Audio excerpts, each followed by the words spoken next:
En Veterinaria Parasol, tu mascota recibirá la mejor atención. Contamos con servicios de farmacia, cirugías programadas, estética canina, productos veterinarios. Junto a nuestros médicos, Rafael y Karen Solórzano, te garantizamos calidad en lo que hacemos. Visítanos en Avenida 5 de Junio y Juan Montalvo. Además, síguenos en nuestras redes sociales. ¡Te esperamos!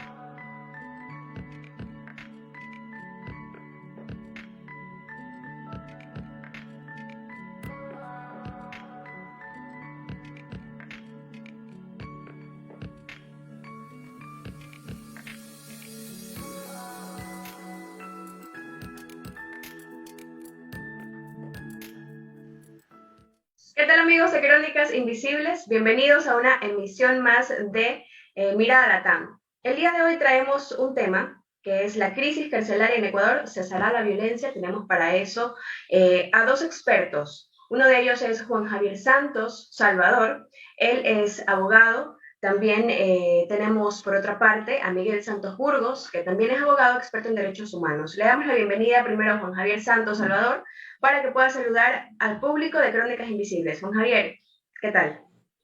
Muy buenos días, les agradezco mucho por la invitación. Agradezco nuevamente porque esta es la segunda vez que recibo una invitación por parte de ustedes. Gracias, Juan Javier, por estar con nosotros, y por otra parte, Miguel Santos también nos acompaña para poder hablar de este tema tan importante que es necesario de una u otra forma enterarnos y poder brindar ciertas soluciones a las autoridades pertinentes, y ojalá pues que llegue este tipo de charlas a las autoridades. Miguel Santos, bienvenido a Crónicas Invisibles. Buenos días, Ana Belén. Un cordial saludo a usted y a través suyo a su audiencia, ¿no? De igual manera al doctor Santos, un cordial saludo y a todas bienvenidos. Bien, comienzo contigo, Miguel. La Comisión Interamericana de los Derechos Humanos ha anunciado una visita al Ecuador. Eso desde el día viernes se viene anunciando también en varios medios de comunicación ecuatorianos para el próximo 1, 2 y 3 de diciembre, en la que se abordarán justamente la situación de la crisis carcelaria. ¿Crees que esto va a ser suficiente, que la participación de este organismo internacional ayudará a mitigar la violencia en Ecuador? Definitivamente no.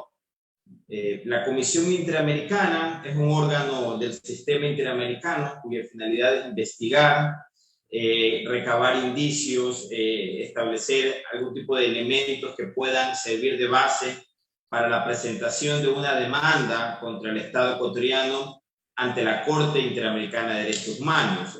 La Comisión, sin duda alguna, lo que va a hacer es poner sobre la mesa de debate en todo el contexto latinoamericano y tal vez mundial, cuál es la realidad de la situación del sistema penitenciario en el Ecuador. Y en ese contexto analizará seguramente cuál es la situación de la participación del Estado en la protección de los derechos humanos de la población privada de libertad.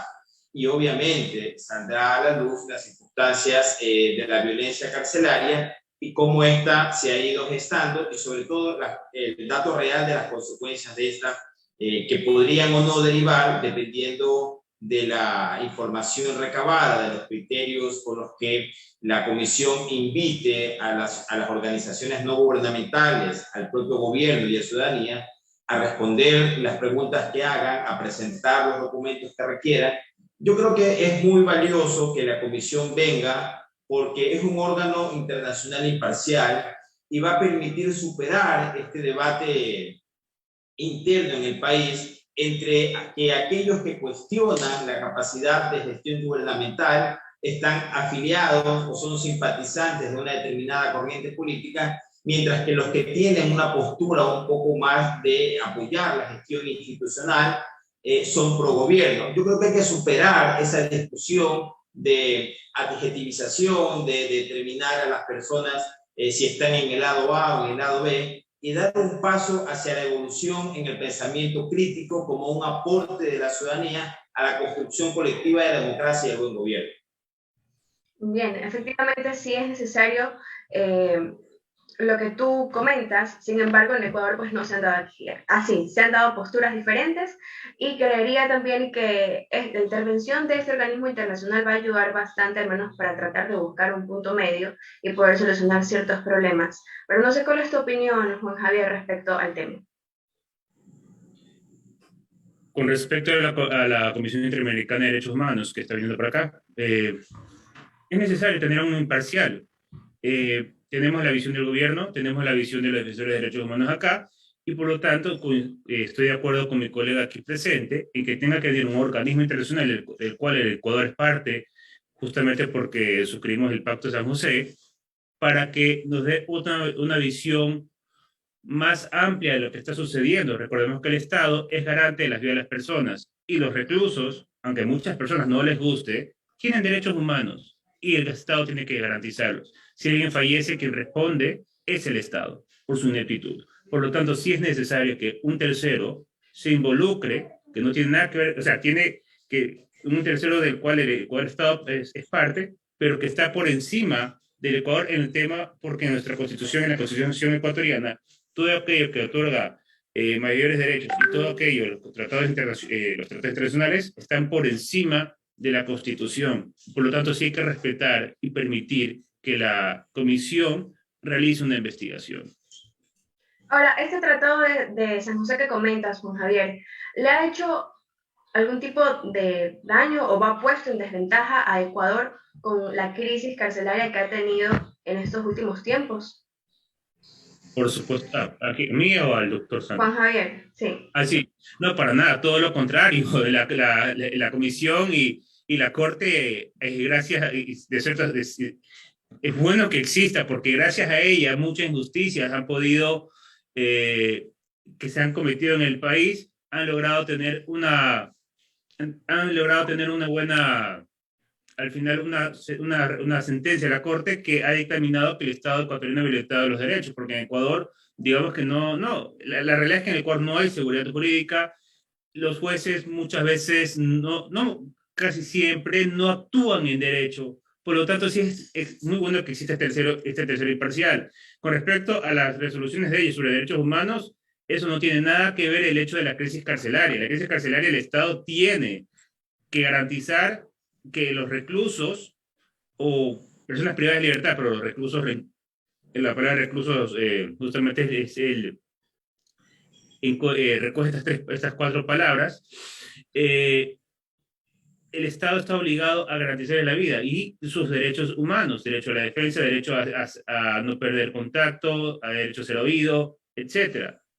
Por lo tanto, sí considero importante que esté la comisión, este tercero involucrado, y no tiene absolutamente nada que ver la comisión con el tema con el tema de la crisis carcelaria. Eso es algo ya muy parte del Estado ecuatoriano, que en los pabellones mezclan una persona que cometió un delito menor con una persona que cometió un delito mayor. No existe esa separación. Eso ya es problema del Estado ecuatoriano. No tiene nada que ver la comisión. No sé si concuerde mi colega aquí presente. Miguel, justamente te iba a preguntar por qué hemos llegado entonces a este panorama de penitenciaría del litoral con esta crisis. ¿Cuál es la raíz de esta problemática? Existen varios analistas que comentan que esto tiene un trasfondo político. No sé si tú puedes a lo mejor desmentir o dar otra visión de esta que tanto se escucha en los medios. Yo coincido con el doctor Santos en la necesidad de recalcar y dejar por manifestado con contundencia que los instrumentos internacionales de derechos humanos y el propio marco constitucional de derechos fundamentales no pueden ser considerados como bases para el desarrollo de la violencia. Decir eso es un exabrupto, es todo lo contrario. El marco internacional de derechos humanos y los derechos fundamentales establecidos en nuestra Constitución tienen por finalidad precisamente evitar que los seres humanos se encuentren en condiciones que pongan en riesgo su vida, su integridad física personal y un conjunto de derechos de los cuales el Estado está obligado a garantizar, a prestar su protección. Por lo tanto, no podemos afirmar, insisto, que es descabellado decir eso, que la crisis carcelaria se da como consecuencia de una profusa difusión normativa de los derechos humanos. Eso no es posible, todo lo contrario.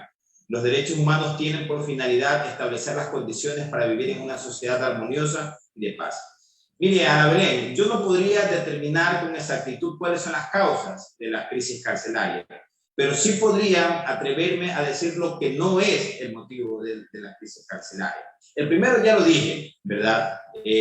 Los derechos humanos o la Constitución, como últimamente se está haciendo creer que el problema es la Constitución de Montecristi. Incluso algunos desadaptados, enemigos de la inteligencia, han planteado que hay que revocar la Constitución actual y regresar a la Constitución del 98.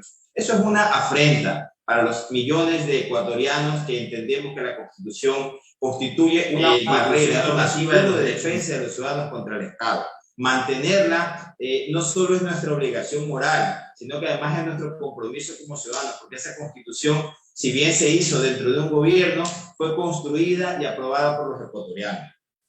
Segundo, tampoco podemos seguir creyendo de que la crisis carcelaria se da única y exclusivamente como consecuencia de la violencia criminal organizada en nuestro país. Si bien es cierto, no deja de ser un factor fundamental, pero no se le puede atribuir el hecho de que personas que están confinadas en un perímetro cuya infraestructura está custodiada 24 horas por la Policía Nacional cometen actos violentos porque están armados, es como consecuencia del crimen organizado. Yo con esto lo que trato de decir es que la justificación no puede ser solamente el hecho de reconocer que vivimos en un estado donde hay bandas criminales cometiendo delitos. Digamos que es un elemento, pero no puede ser esa la razón única. Tercero, tampoco puede ser consecuencia de gobiernos anteriores, más allá de las discrepancias ideológicas, de los conflictos políticos, de las confrontaciones entre líderes políticos. No es saludable para una democracia, para un régimen de libertad política como el nuestro, encontrar culpables en quienes ejercieron el poder en periodos anteriores.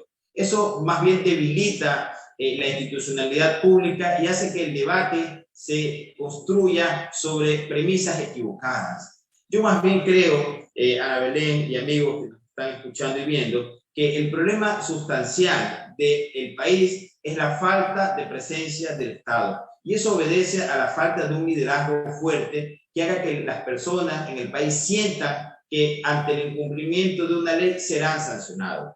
Otro gran problema es la corrupción. Indiscutiblemente, detrás de la crisis carcelaria, de los actos de violencia, hay un sistema extremadamente corrupto. Es que no hay otra explicación. ¿Cómo es posible que personas que están encerradas, ¿verdad?, que están blindadas a relaciones con la sociedad, estén más y mejor armadas que la Policía Nacional? Alguien tiene que abrirle las puertas, alguien tiene que favorecer estos corredores para el ingreso de armas u otro tipo de objetos que ponen en peligro su vida. Por lo tanto, sin ánimo de extenderme y más bien tratar de dejar estas ideas sobre la mesa para poder ir desarrollándolas en lo que va de la entrevista, yo atribuyo el aumento de la violencia dentro de las cárceles a una ausencia completa del Estado, a la falta de liderazgo y a la instauración de un sistema de administración y control penitenciario 100% corrupto. Bien, Juan Javier, yo creo que tú tienes una postura un poco diferente que la de Miguel y me gustaría saber cuál es esa.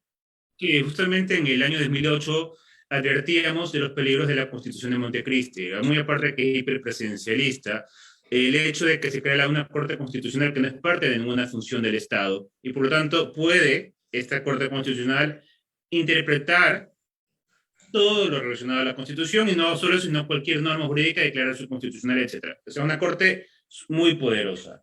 Y eso se lo advirtió. Tanto así que nosotros revisamos todos los estados de excepción que declaró el expresidente Rafael Correa Delgado. Ninguno fue declarado inconstitucional. Todas las resoluciones de los estados de excepción del presidente Rafael Correa, yo le tuve el placer de leerme toditos, todas las resoluciones de la Corte Constitucional sobre los estados de excepción. Ninguno fue declarado parcialmente constitucional, nada. Todos los estados de excepciones fueron declarados constitucionales. Fue una corte que sirvió al poder y se advirtió eso. Por lo tanto, el problema que se ve a futuro es qué va a pasar con los... Ahorita tenemos jueces que yo considero que son de luz, que saben de derecho, nos guste o no, pero saben de derecho, saben de argumentar. Los jueces anteriores realmente el trabajo lo hacían otras personas. Y dicho por los mismos jueces, cuando justamente hubo el cambio con Trujillo. La actual Corte Constitucional se renueva cada cierto tiempo y eso justamente tiene que cambiar 3 jueces. ¿Y qué sucede? ¿Quiénes serán los próximos jueces? Dependemos de eso. Entonces, ¿qué sucede? Que puede en un futuro, y esto es un peligro, la Corte Constitucional beneficiar nuevamente al poder. Muy aparte que la Constitución de Montecristi no ayuda para nada para la sostenibilidad fiscal, porque se otorgan muchos derechos, o esto ya es discutible, la doctrina, como beneficios, privilegios, por personas que llaman derechos, en temas de educación, salud, etcétera, que no van de la mano de la sostenibilidad fiscal del Estado. Por lo tanto, tenemos ahorita un sistema penitenciario, no hay presupuesto, tenemos un problema que igual el Estado ha fallado desde siempre, incluso antes de Montecristi. El sistema penitenciario ha sido un desastre, porque mezclan a todas las personas. Y si ustedes preguntan a un recluso que estuvo en el año 2002 preso, tenía igual que pagar adentro para que no lo maten, para que le den comida, etc. Y era lo más normal. Ahora siguen las mismas reglas, nada ha cambiado en el sistema penitenciario. Lo que quiero decir es que ningún gobierno se ha encargado del sistema penitenciario. Entonces, sí es importante al respecto. Por ejemplo, a mí sí me sorprendió bastante el hecho de que en Guayaquil, por ejemplo, hay 3.000 policías.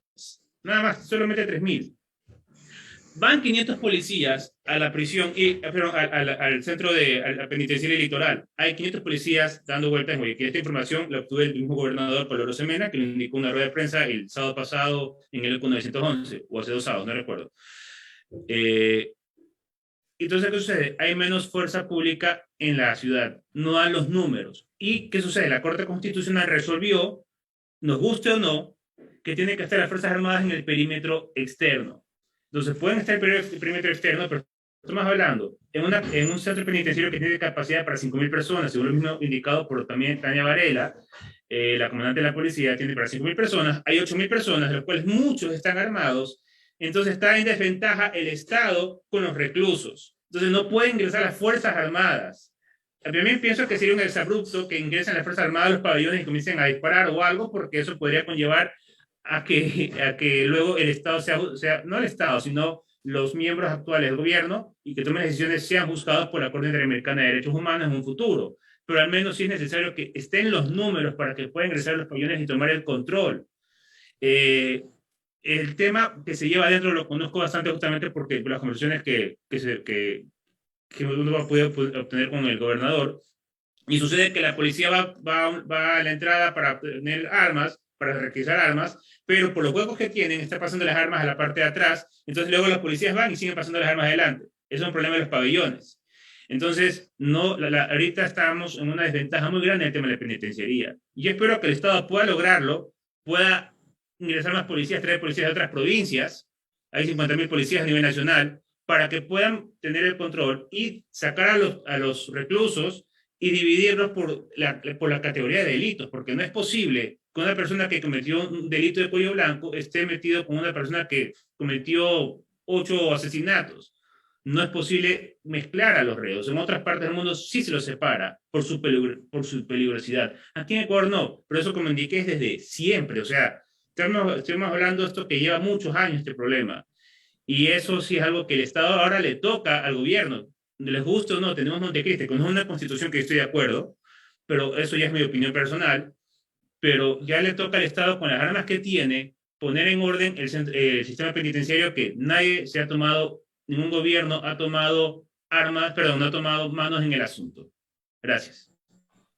Bien, ahora pasando a un tema, bueno, dentro del mismo tema, pero desde otra vista. Tenemos una narrativa dentro de la ciudadanía que existe que se maten los PPL en las cárceles porque se lo merecen, porque ellos se lo buscaron. ¿Debería preocuparnos esta clase de narrativas diseminadas en nuestra sociedad, Miguel? Sin duda alguna. Previo a responder tu pregunta, quisiera referirme un poco al tema que conversábamos anteriormente.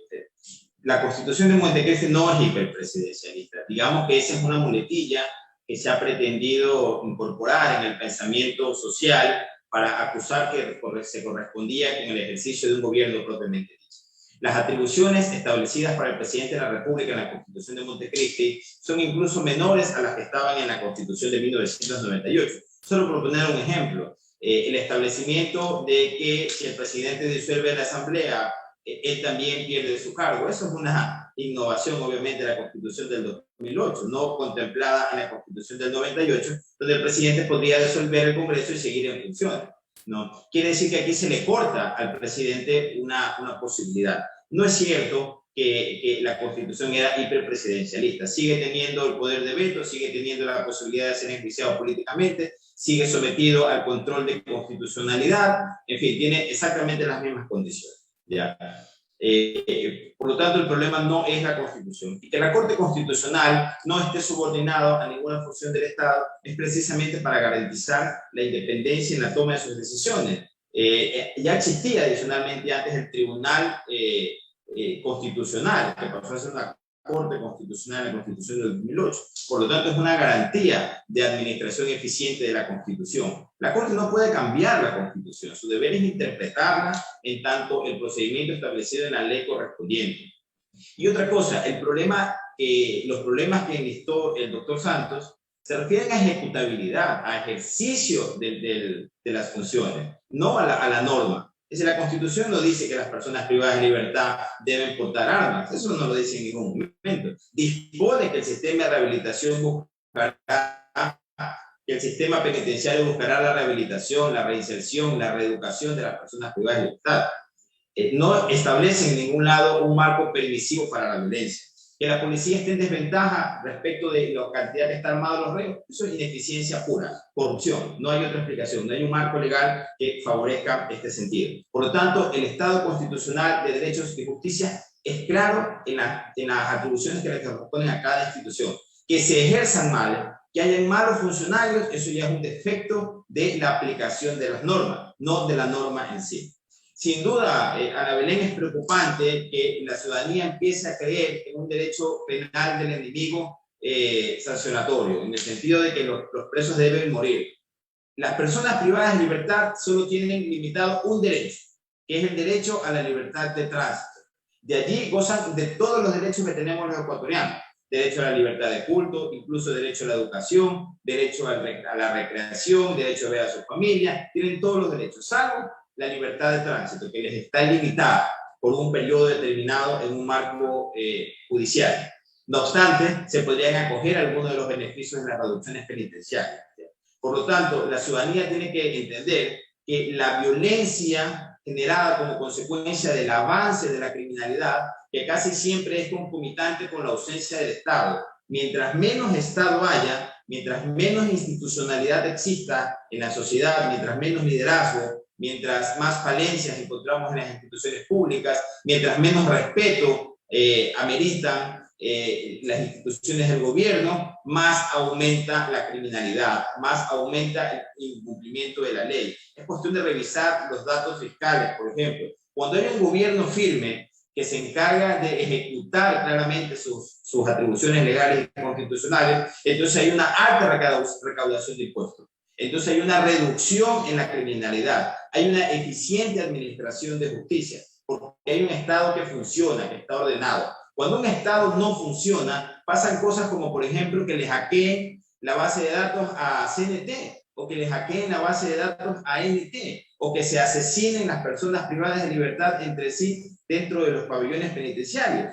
Eso pasa cuando no hay gobierno, que se presenta una proforma presupuestaria mal hecha, que no existe un plan nacional de desarrollo, que se presentan proyectos de ley de carácter urgente que mezclan materias, que violan derechos, que pretenden imponer normas que ya existen en las regulaciones establecidas en el país. Cuando hay un desorden en la administración pública, se demuestra en la sociedad como un quemiportismo, un respeto a las instituciones. Por eso escuchamos comentarios como usted plantea, está bien que se maten los presos, deberían matarse los presos. Y eso es simplemente una consecuencia de la falta de carácter del gobierno nacional, la falta de decisión y de siempre buscar culpables. La Corte Constitucional no tiene por qué otorgar atribuciones a una entidad que la Constitución no ha concebido.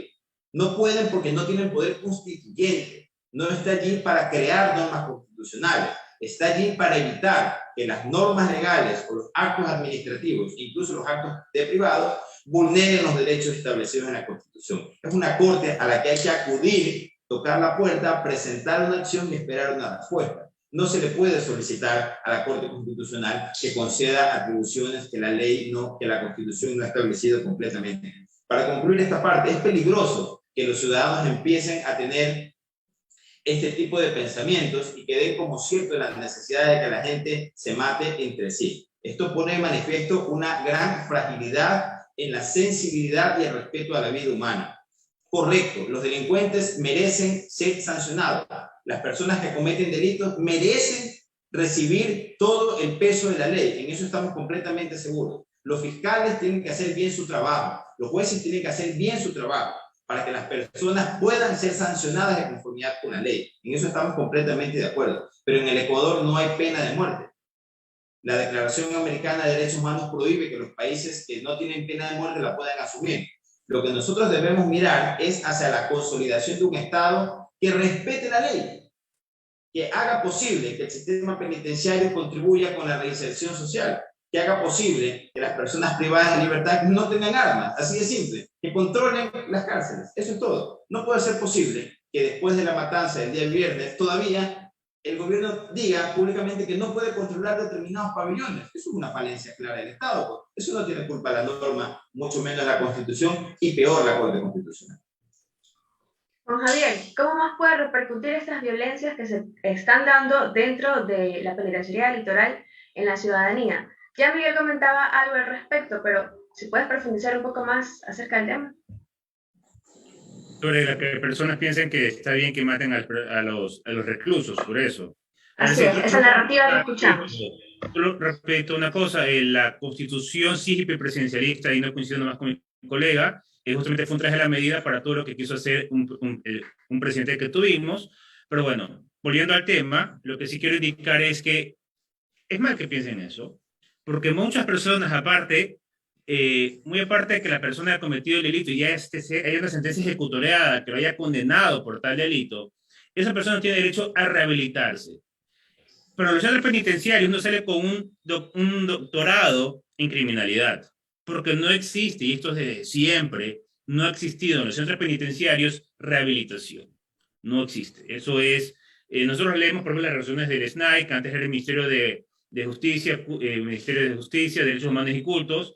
No vemos absolutamente en la práctica, materialmente, nada con respecto a la rehabilitación de los reclusos.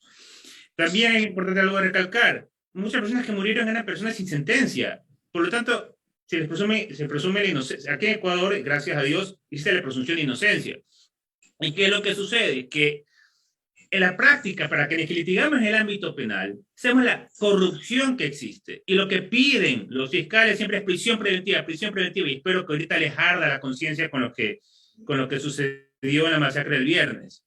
Pero piden para todo prisión preventiva, incluso para delitos menores.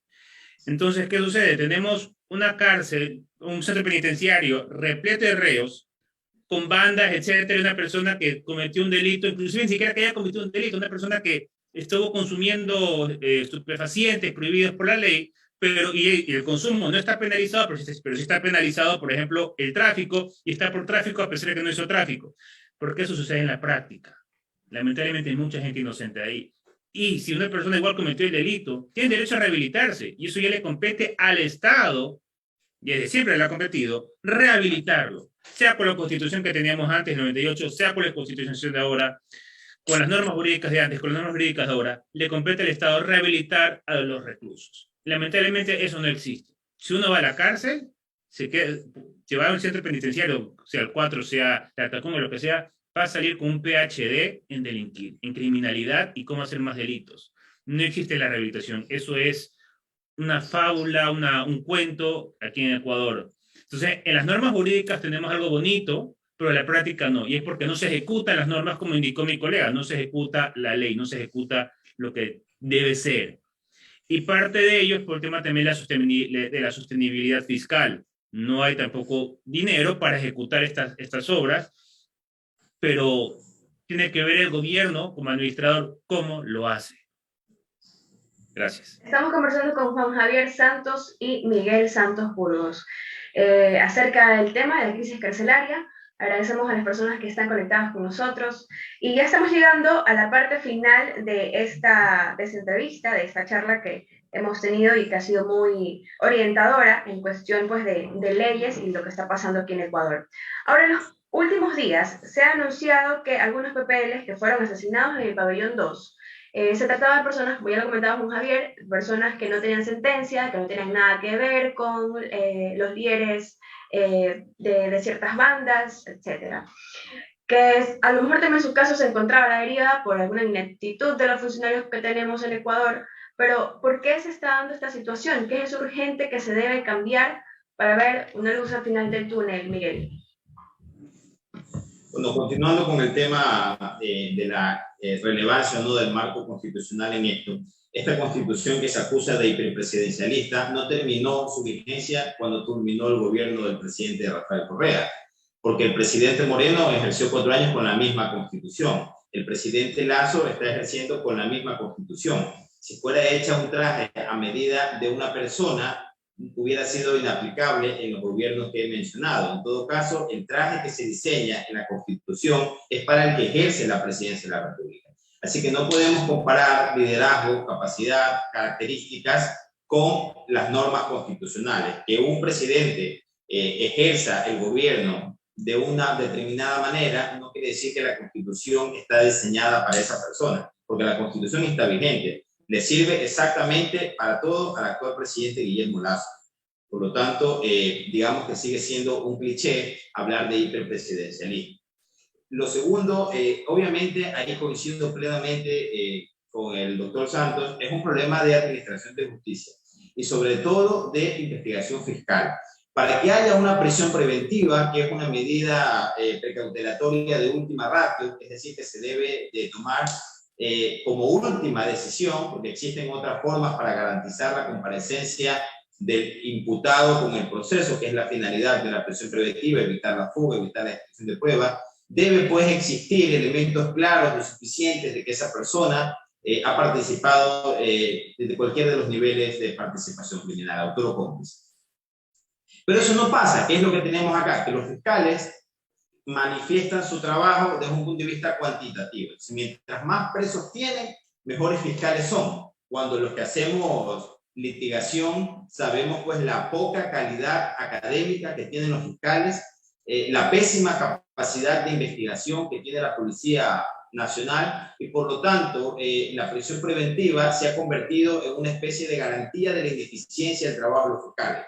Por eso van a un juez sin siquiera sostener de manera adecuada, no digamos pruebas, porque las pruebas en la etapa de juicio, pero con elementos de convicción suficientes, claros, inequívocos, conducentes a determinar que esta persona ha participado en calidad de autor o cómplice, se dictan las prisiones preventivas. ¿A qué costo? Pues no, porque también es una red de corrupción.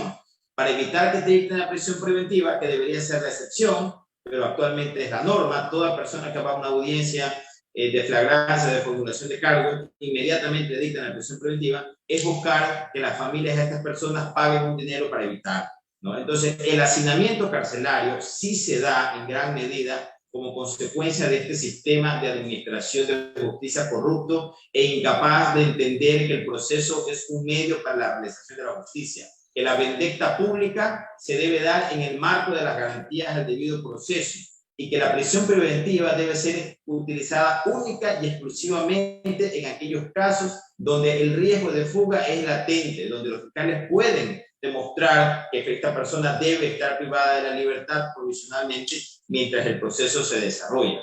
Adicionalmente, recuerden que antes la prisión preventiva era ilimitada. Había gente que podía estar preso bajo esta figura años. Hubo una reforma en el año 2011 mediante consulta popular para limitar la prisión preventiva a 1 año y a 6 meses, dependiendo de la calidad de delitos. Pero sin embargo, tenemos las cárceles hacinadas con un pésimo sistema de organización interno para que los delincuentes vayan a compartir celda con delincuentes de igual nivel de criminalidad. La criminalidad de cuello blanco es tan nociva como la violencia contra la vida. El político que le roba al pueblo, el banquero que le roba a sus contratistas, es tan delincuente como el asesino, como el violador. Y por lo tanto, también tiene un grado de peligrosidad por los efectos de la nocividad. La persona que asesina a otra, ¿verdad? Lamentablemente quita una vida. Obviamente, deleznables, obviamente, ¿no? Pero el banquero o el gobierno que se roba la plata de los fondos públicos le roba a cientos de miles de personas. Por lo tanto, también es nocivo y también debe ser considerado delincuentes de alta peligrosidad. Bien, en ese caso, Juan Javier, nos quedan menos de 3 minutos para concluir. Un minuto rapidito lo indico. A ver, los delitos de cuello blanco sí es peligrosidad por el tema porque afectan a bastantes personas, pero no estoy de acuerdo en lo que indica que deben ser consideradas de alta peligrosidad, porque ellos no están atentando contra la vida de las personas. Un asesino, una persona, pone a una persona que cometió un delito de cuello blanco, una persona que asesinó a 20 personas, chao, murió. ¿Y de quién es la culpa? Del Estado. Entonces no deberían ser considerados alta peligrosidad en ese tema, porque ellos no atentan contra la vida. ¿Ok? Es diferente, el asunto es distinto aquí. Pero bueno, y correspondiendo al tema de que si es presidencialista, la Constitución lo es, no es ningún cliché. Recordemos, por ejemplo, el tema de las enmiendas constitucionales, que en realidad eran reformas constitucionales, y si leemos la resolución vamos a ver un pocotón de autores rusos de la época de la Unión Soviética que eran citados en la resolución de la Corte Constitucional para las enmiendas constitucionales, que fue un hazme reír. Entonces, no, si fue un traje a la medida. Lo que sucede es que el gobierno actual ha declarado la guerra al narcotráfico, ha puesto un radar y se lo destruyeron. Entonces hay bandas criminales que ya se han asentado aquí. Recordemos la cantidad de incautaciones de drogas que han habido en el Ecuador, en la refinería del Pacífico, donde la gente dice refinería del Pacífico, hay gente que ve una refinería y construye, pero en realidad es un terreno que aplanaron. Las avionetas que han aterrizado ahí, podemos ver los botes que han sido capturados con motores fuera de borda llevando droga. Entonces este gobierno ha declarado la guerra al narcotráfico. Entonces, eso es un problema de criminalidad y una forma que nadie en el mundo está de acuerdo, los países, no sé si porque no les convenga, no sé por qué, es el hecho de que para que acabe la guerra contra las drogas y el narcotráfico, es despenalizarlas. Mucha gente no va a estar en desacuerdo, mucha gente va a explotar, pero hay muchas personas como yo, grupos think tank, que indican que la única forma de acabar con el narcotráfico, con estas mafias, es despenalizando algo que hasta los años 50 y 60 en Estados Unidos no estaba penalizado, no era crimen. ¿De esa forma cesará la violencia, Juan Javier? Claro, porque se acaba el negocio. Recordemos los bootleggers en los años 20 cuando estaba prohibido el alcohol. Al Capone, tenemos toda esa mafia en Estados Unidos. ¿Qué tuvieron que hacer en Estados Unidos? Eliminar la ley seca que fue en 1930, si mal no recuerdo. Chao mafias de las personas que se encargaban de contrabandear el alcohol. Mientras más prohíbas, más mafias creas. Y en Ecuador, y lamentablemente por temas multilaterales, etcétera, tenemos que hacer caso de lo que nos dicen, por lo tanto, tener prohibido el narcotráfico. O sea, el tráfico de estupefacientes. Yo soy el que piensa que si una persona se quiere hacer pedazos con cocaína y se quiere morir, pues muere, es tu problema, pero no tiene que estar penalizado eso. Eso ya depende de cada persona, son decisiones individuales. Gracias. Bien, Miguel, te dejamos con tu saludo de despedida. Muchas gracias también por participar en Crónicas Invisibles, aquí en el espacio de Mirada Latam. Gracias. Sin duda alguna, la criminalidad de cuello blanco sí es de alto peligro. Imagínense ustedes un funcionario que desvía fondos y no adquiere los medicamentos para los hospitales y la gente se muere por falta de medicamentos. O el funcionario que por corrupción hace una obra mal hecha con malos materiales y se cae y genera muerte. Por lo tanto, sí debe ser considerada la corrupción, los delitos de criminalidad de cuello blanco como delitos de alta peligrosidad. Bueno, y a modo de conclusión, dejar dos cosas puntualizadas. Primero, el marco legal de derechos humanos y el marco constitucional no son bajo ningún concepto responsables del comportamiento indebido de las personas privadas libres.